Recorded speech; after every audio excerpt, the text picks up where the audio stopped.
Welcome you all to dieselship.com. This series of educational videos is presented to you by Sriram. And this video is especially produced by Dieselship Academy. So in this video, we're going to talk about the mechanical seals, origin and its design. So here is a simple centrifugal pump, and with the shaft it is coupled to the motor here, and here's the pump casing and pump suction, and discharge will be somewhere through here or here. And when you look at the shaft sealing at this place, to start with, we don't have any sealing. It is just open, and as the motor rotates, when the water or fluid comes in, it leaks out through the shaft way. So now we got to seal this leakage which is happening through the shaft. Let's now assume we're going to put some gland packing at this place and this place. So this is a cross-sectional view, and this is the gland chamber casing forming a gland opening, and here are the gland packings which are indicated red in color upon the shaft. So the main sealing surface upon a gland packing is, if this is the shaft axis, it's actually parallel to the shaft axis. You got to remember this point. The axis of sealing is parallel to the shaft axis. That is, the sealing is obtained with this phase.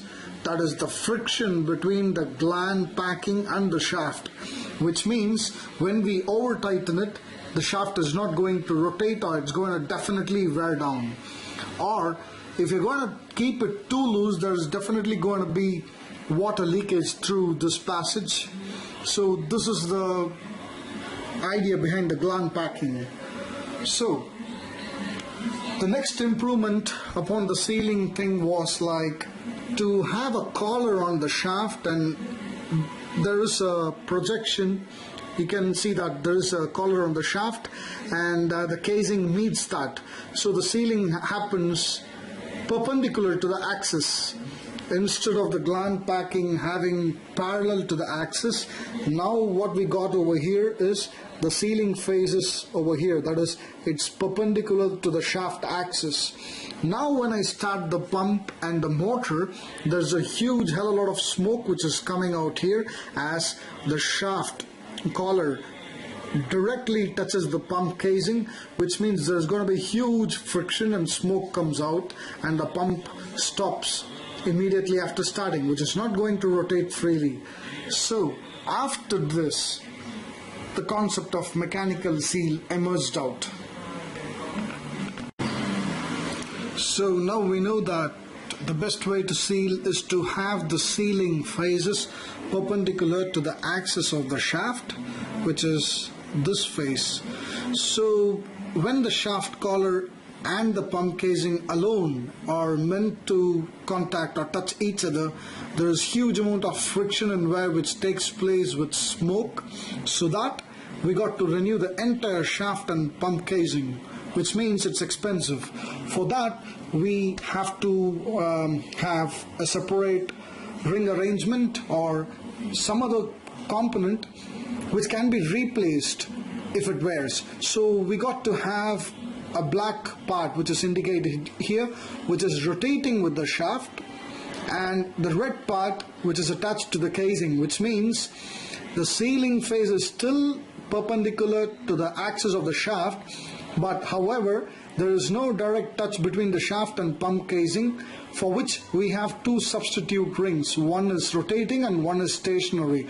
So this forms the main seal.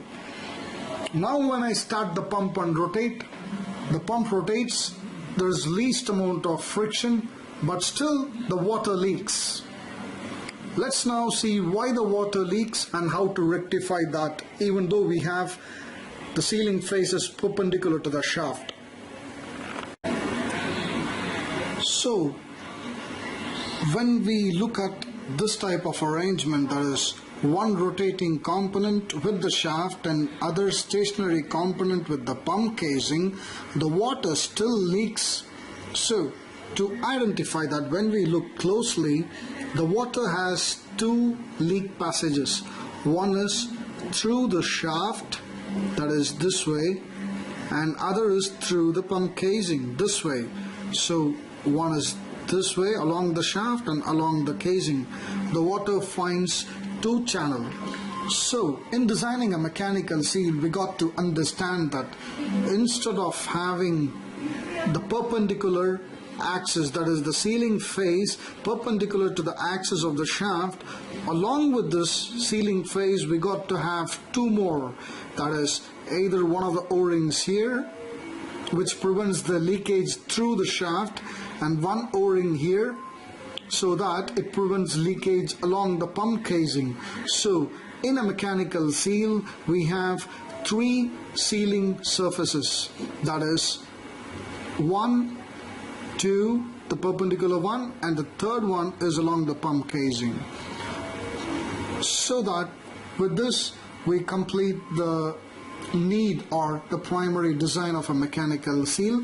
Now we will move on to the exact seal components and its working. So thank you all for watching this video. For more videos, log on to dieselship.com.